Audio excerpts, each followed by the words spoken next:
Aí, galera, na hora da tarde, Jacaninha rebateu a marmita de comida, será que dá conta de merendar? Aí, ó. Aí, ó. Olha o zadeiro, olha o zadeiro. Na roçadeira, Aí, ó. lavoura. Ó. Gente, eu vou deixar um vídeo aí pra vocês. Eu tô aqui trabalhando, tá? O meu cunhado, pra trabalhar, chega limpinho em casa. Mas pra comer, fica vendo pra você ver na lavoura o que que fica fazendo. Por isso que chega limpinho em casa. Fica só comendo no meio da lavoura. Ei, Jacaninha, sem jeito não, hein? Aí, galera, na hora da tarde, Jacaninha rebateu a marmita de comida, será que dá conta de merendar? Aí, ó. Aí, ó. Olha o zadeiro, olha o zadeiro. Na roçadeira, Aí, ó. lavoura. Ó. Isso é só pra eles, né, pessoal? Zangado.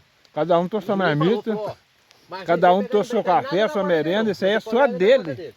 Você tem 5, 4, 5. Esse velhinho é criado. Com uma vazada. Eu gosto de velhinho. Tirou capeta, mas eu falei, eu não sei, nunca vi.